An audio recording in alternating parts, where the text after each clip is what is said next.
We love the photos. But you said to me a couple months ago that that was advice that you got from Johnny Bailey and some other people in the cast, was to like have your comfort group of people around you. So that has worked for you so far. Yeah, absolutely. And the thing is, I also have a brilliant team who protect me, I think, from maybe any pressures that I could feel. And I think that I'm really lucky to be able to be quite oblivious to it all. So, you know, I'm living my life, walking down the street, taking public transport, doing the things that I always do. Okay, great. I love that. Okay, show us what first item you brought for us today. Okay, I guess we'll go in order. So, I have a habit of, like, you know, big moments, I take Polaroid pictures. So I have many from my first dance with Johnny, my first dance rehearsal. That was the first time I met the guy in person. And it says here, dance and the date. So I've got that Polaroid. I love that. I have a Polaroid with lovely Louis, who plays Lord Lumley. This was our first day of filming. In the same vein, from Alex Rider, I have one of Otto Farrant, who plays Alex. I think this was just before our night shoot. Yes, in the same vein, really kind of encapsulates COVID time, my first costume fitting with the costume department. I love that. Those are so good. So I actually saw this in a comment already. Somebody was asking about the color palettes that Kate and Edwina wear. So talk to us about the costumes, which are obviously gorgeous. Absolutely. So, I mean, in terms of like the style and the shape, it's very accurate to the time. It's empire waistline, quite tight at the bust.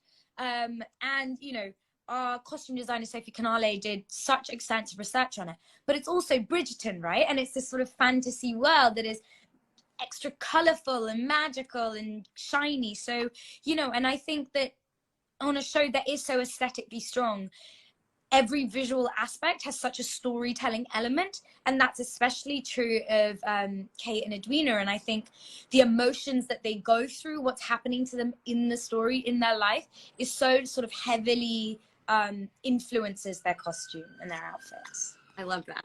So those Polaroids were great. Tell me a little bit more about your first meeting with Johnny and Simone.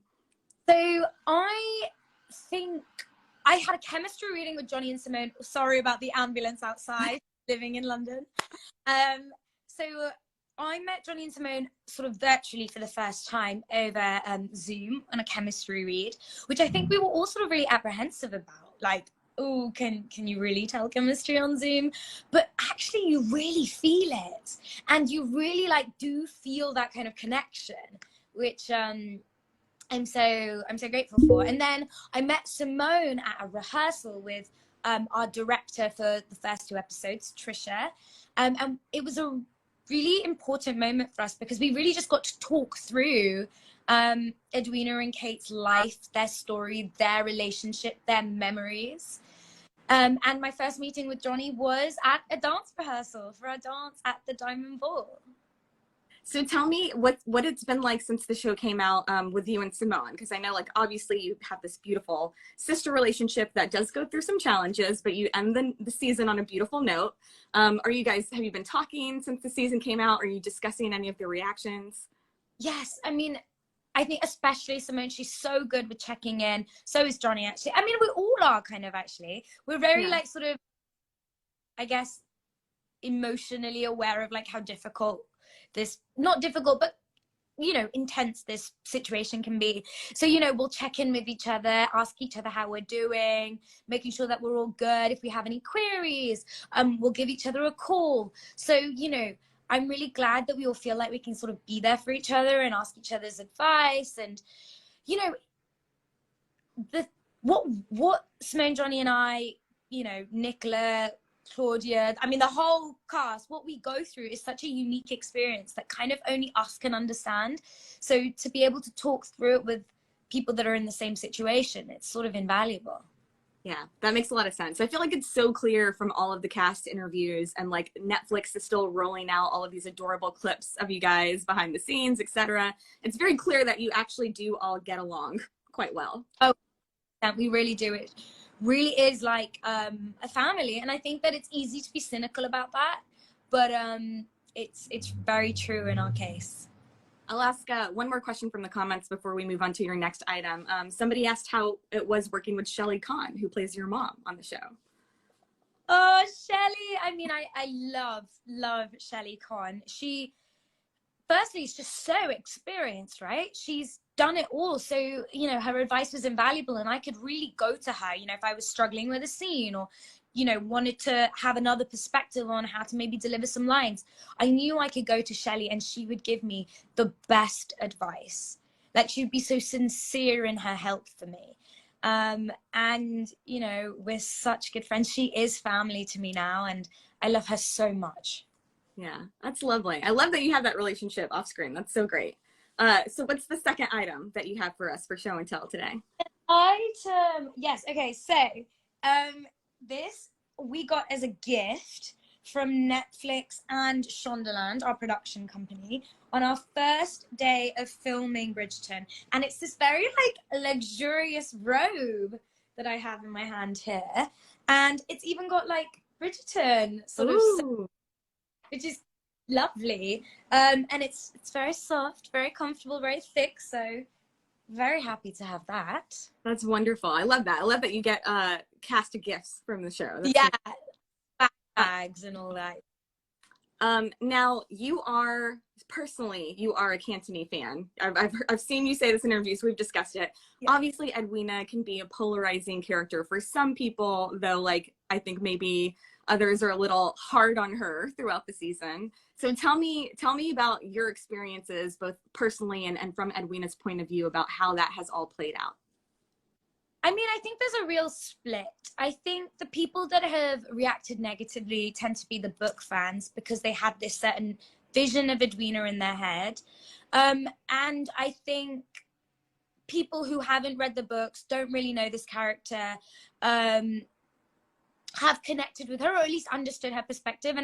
And you know, I can totally understand that when you love a book so much, all of the characters are so special to you. So I totally respect that. And you know, what I say is that any storytelling is from a very specific perspective, right? It's like, you only go through that person's head. You're following one person or two people's story, and everything, all the rest of the story is sort of seen through the lens of the main characters. So Bridgerton season 2, you see through the lens of Anthony and Kate. And I always think that, like, so you don't see Edwina's full perspective and what she's going through, what's in her head. And for brevity, the fact that there are only 8 episodes, we can't explore everything, right? Like, especially the stuff that even Penelope and Eloise are going through. We can't fully explore why they have made the decisions they have made because, you know, we only have 8 hours to tell this magical story. So I'm not entirely surprised by the reaction. I get it, but I would like people to understand that it's very much a matter of like perspective and who we follow. And I think passion is always something that I really appreciate, whether it's like positive or negative. If people feel an emotion, then I feel like we've sort of done our job right. Yeah, that is a great point. Had you read the book beforehand? So I hadn't heard of the books before the show. And then before I auditioned, I read The Viscount Who Loved Me. I think I finished it in like one night. And so, you know, I was, you know, again, I didn't know how similar the show was going to be to the second book. I hadn't read the first book, so I didn't know how similar the first season was to the first book. So, you know, I wasn't expecting anything in particular. I was just so grateful to be a part of the show, and to have such a interesting and complex storyline. I feel so grateful to Chris Van Dusen and the entire Bridgerton team. Yes, that's wonderful. Did you have favorite scenes? This was another good question in the comments. Favorite scenes that you filmed with Simone and or Johnny? So, I mean, I loved, oh God, so many scenes. It's hard to pick. I think with Simone, there are a few that stand out to me. I think the scene where we're in the Edwina's dressing room in episode 1, just before the pastel ball. I think that is such a beautiful scene that kind of totally encapsulates both of their personalities, their love for each other, their relationship. And I love that. And then I also love the scene in the same dressing room in episode 8, because I think you see how far they've come in their relationship, how much healthier and how much more parity the relationship has. So, and honesty as well. So I just love those two scenes because you just see such a progression of their relationship. And with Johnny, one of my favorite scenes was definitely the dance in the Diamond Ball. Yeah, I really loved that. I think an underrated Edwina scene is at the very end when you're standing next to the Queen and you're talking about Kate and Antony dancing together, and you say, I think they look beautiful together. Yeah. And kind of that lovely moment of like tacit approval, or you're on the road to forgiveness. So can you talk to me about that? 100%. I think that, you know, what Edwina goes through is like quite heartbreaking, and I think part of it is that like it's difficult to process when something like that happens. I think, you know, at the end of episode 6 and then episode 7 and 8, it's literally like a week and then 2 weeks, right? So there's a lot of processing that's happening in her mind, and I think that what you see at the end of episode 8 is Edwina sort of recognizing that everything's kind of worked out the way it should have. Maybe not the route that anyone would have preferred, but she can see that Kate and Antony are soulmates. She recognizes that Antony and her actually would have never truly been happy. So I think that it's a moment where, yeah, it's just a moment of like acknowledgement of their true love and her love for her sister. So yeah. And there's also that great comment from the Queen where she mentions her nephew, the Prince, who's available. And I'm seeing more comments that are asking about Edwina and the Prince and maybe season 3. Is there anything you can share, or what would you like to see for the future of Edwina? So I really don't know anything about season 3. You know, I always say that the show works a bit like an anthology series, I think, and that's what makes it so exciting. It follows a very different love story each season, and just like the first season, you know, Phoebe and Reggae did such a beautiful job, right? And they made the show what it was. And then they handed off the baton to Simone and Johnny, who again did a wonderful job. And I know that Johnny and Simone will pass the baton on to the next couple, and you know, so on. Edwina exists in the Bridgerton universe, so she's there. You know, whether she'll be in it, how much she'll be in it and stuff, that's beyond me. Well, I definitely hope, and a lot of people and watching are hoping that we'll see her. And actually had the chance to talk to Simone too, and she said the same thing. She's like, she would love to see Edwina come back.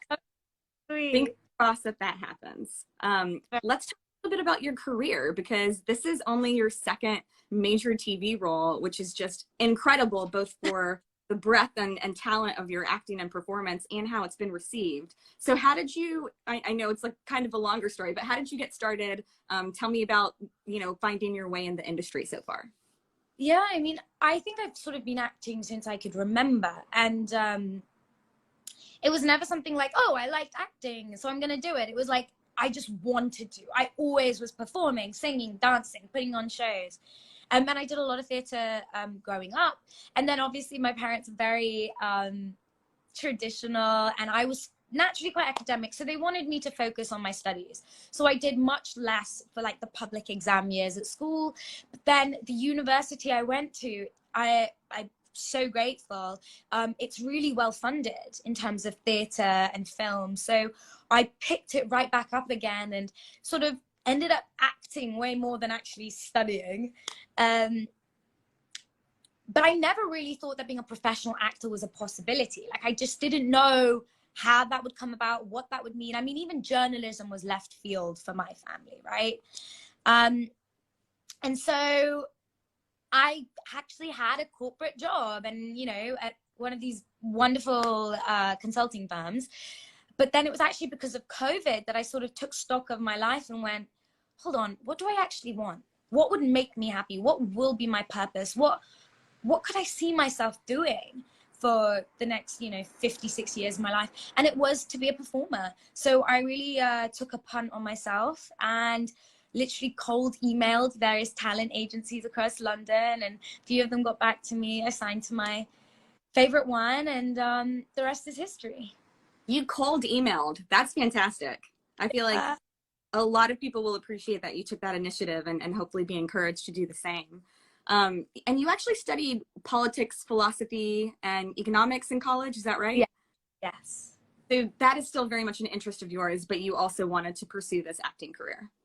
Absolutely. I mean, I would 100% recommend the degree to anyone that is interested in sort of political science, society, and I would 100% do the degree again. You know, I absolutely loved it. I think it's made me a better actor. And I think that to be an actor, you really need to be curious. And I think that's what my degree gave me, like the curiosity and the will to go look for the answers. Yeah, that is a great point. That's what I love about journalism and being in journalism. And it's also something that was left field for my family. So I definitely relate to you on that score. Again, now that the show is out, how have your parents and your extended family reacted to the response that it's gotten? Well, my mum and dad, I mean, they're so happy. They're so happy that I'm happy, and they're so happy that the show is a success. I think, you know, it's such a scary world for them. And they know that any moment, however wonderful it is transient. So they worry about the stability and security of it all. But I think they're really proud. I love that. There's been a lot of wonderful reaction to the Indian and South Asian representation in the show, different cultural moments that we saw. What has been your favorite kind of reaction, or did you have a favorite scene while filming? Oh, a favorite scene. I really like the oiling of the hair, and obviously the haldi was really beautiful and important. It's, for people who don't know, it's a ceremony that takes place before a wedding, and actually usually involves the groom as well. And it's supposed to sort of ward away evil spirits, etc. And so those moments were really wonderful, and I think they were sort of, they, like, the fact that these girls are Indian is obvious. We look Indian. So it wasn't never something that felt like it was forced or pushed. We only did things that felt really natural and organic to the characters and the script and the story. And my favorite type of comments are definitely the ones where you have young women, like from the age of 13 to like 30, saying, this is really emotional for me because I've never seen this before. And that's wonderful to hear. And I hope it, I don't hope, I know this is just the beginning. Yes, I agree. You also speak very passionately about your Tamil heritage, where your family comes from in India. I've even noticed some Tamil news outlets like pick up your comments and your interviews, which is great. Like, they're obviously very proud of you and your success, I think. So talk to me a little bit about that. Well, I think the politics of Tamil Nadu is very complicated. We are, I think in many ways, Tamilians feel very isolated from other parts of India anyway. Just, again, politics, history, etc. The fact that, like, we speak a completely different language from a completely different language tree. And so I think because we feel isolated and we are often inward looking, there's such a sense of pride that comes with our Tamil identity. And so you'll meet loads of Tamil people that have this sort of Tamil pride. And for me, growing up as an immigrant, learning more about my culture, my language, it was a way of connecting with my family. I had to speak Tamil fluently because my grandparents didn't speak English. I wanted to learn how to read and write Tamil because it meant a lot to my uncle. Right? And when I was younger, he would sit and read me Bharadiyar poetry, who is a very famous Tamil poet. And so for me, it always just stems from like this innate pride that I think comes from being Tamil and wanting to connect with my family, because otherwise I would have just felt so far away from them, both geographically and sort of spiritually. Yeah, I can relate to that a lot for sure. What is your third and final item that you have to show? So this is a little bee, a little bumblebee, a groovy bee that my mum and her best friend Agnieszka made for me. So I have to say, I say my mum, it was actually Aga who did most of it, but my mum added like the little buttons and everything. And it was just to kind of commemorate finishing filming and to it's also like a stress relief, so you can sort of cuddle it and squeeze it anytime you're feeling anxious. And I think it's just so cute. That is adorable. That is so, so sweet. Yeah. I love that. For those, I don't know if there's anybody really in our comments or left that haven't watched the show yet. If you haven't, you definitely should. Oh my goodness, I'm seeing so many comments about Tamil New Year, which is true. It was, yeah, I did remember. I just was busy. But we say Tamil Puttanda Valtukal, which is like Happy New Year in Tamil. I love that. Happy Tamil New Year. I've seen that as well. That's so great. Yeah. So we also talked about your interest in Bollywood and if you would ever act in a Bollywood movie. Has anybody, Bollywood, Hollywood, or otherwise, reached out to you yet? Because again, such a fantastic performance. I hope people are knocking down your door. Oh, you're so kind. Thank you. Again, I think I'm really lucky that I actually don't know. My team really sort of protect me from that. They don't want to overwhelm me. So it could be the case that no one's reaching out, or it could be the case that everyone is. I have no idea. But you know, it's really lovely to have Indian actors like Sonam Kapoor, who shared the Teen Vogue cover, and Priyanka Chopra, sharing a picture of Simone and I on Instagram. So, you know, I think, and even Deepika Padukone left a message. And I, you know, grew up watching all three of them and I love them. So, yeah. That's incredible. I can see that it's penetrating Bollywood and I'm so glad that everyone loves it. I always say, like, I don't know if I could do a Bollywood movie, but I would so be up for doing like a fun, cute item song. Because I love to dance. Maybe come in for one dance number. Yeah, I'd love to do I love that. That's great. A cameo. Yeah, absolutely. And in addition to acting, you've been dancing from a young age too, right? Yeah, I mean, oh God, oh, sorry, another ambulance. I hope everyone's okay. But I mean, the areas that I grew up in, there were never any Bharatanatyam teachers. I always wanted to learn Bharatanatyam. My aunt is a Bharatanatyam dancer. My other aunt in America dances Kuchipudi. So we've always had it in our family. I mainly do sort of Bollywood dance, contemporary Indian dancing as opposed to classical Indian dance. But I'd love to learn. Yeah. I think it's just so beautiful. Yeah. We've got just a couple of minutes left. So to people who are watching, we're seeing all of your amazing comments, but if you do have any final questions that you want to ask Charithra, please do let us know. What's next? Can you talk about anything that's coming up next, whether it is acting or otherwise, that you're excited about this summer? Oh, I always feel like, you know, I don't want to jinx anything. Okay. So, you know, watch out. Yeah. So, you know. Okay. Well, we're definitely rooting for you, and we wish you the best in that regard. Thank you. As you've done all of these great interviews and both on your own and with other members of the cast, is there anything that you haven't been asked about Edwina or your own personal journey that you just would love to talk about? I think that, you know, I think there's always a tendency to try to like over explain a character and be like, no, but I meant this and this is what I was thinking and this is what I was thinking. But at the end of the day, I think that I've started to realize that the beauty of art is that everybody watches it and gets different things from it. So, you know, I hope that there are lessons that can be learned. Oh, I see Patrick commenting, he's so cute. Like lessons that can be learned. So yeah. I'm glad people enjoyed it. And yeah. Did you have a favorite line that you delivered? I'm sure it's very hard to choose. Oh my God. I think the one that everyone's memeing, which I think is really funny, is when I go, was I truly that blind? And everyone's like, yeah. Yeah. It's so good. I love it. Yeah. All right. Any advice for people who are interested in getting into acting? Any advice? I would say that don't let anyone put you off it, break your spirit, and really try to take control of your career and your future.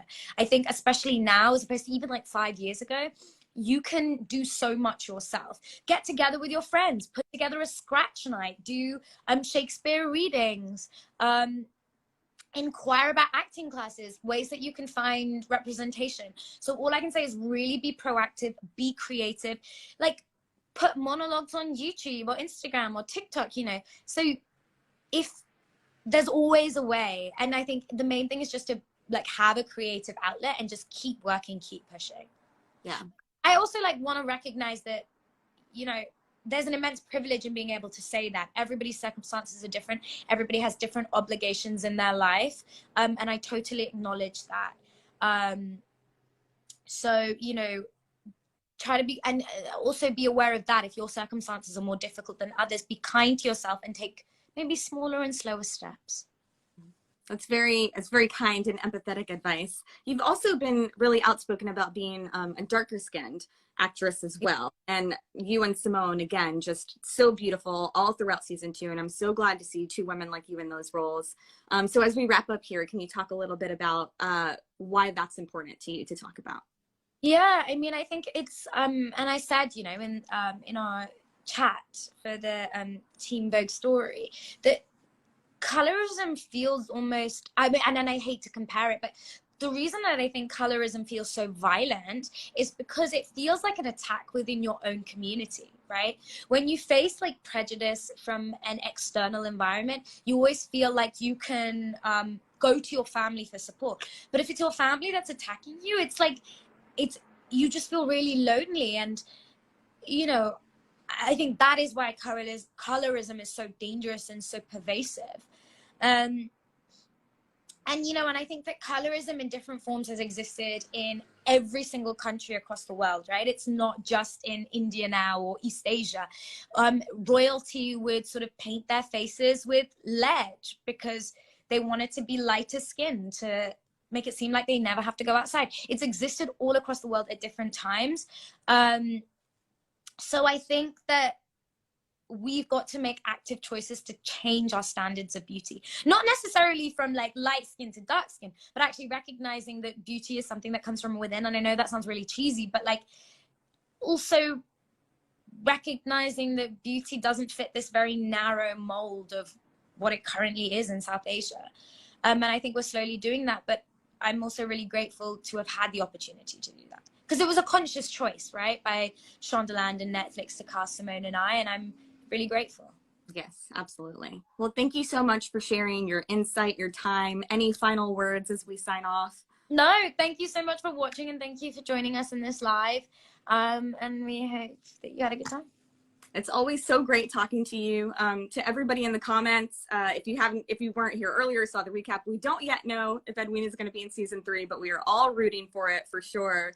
And if you need more Charithra, which I believe that you do, please check out our cover story. She did a great YouTube video with us, and thank you again so much for your time. Yeah. Thank you so much, Vesha. Lovely seeing you. Thank you. Bye. Bye, everyone. Thanks for joining. Bye.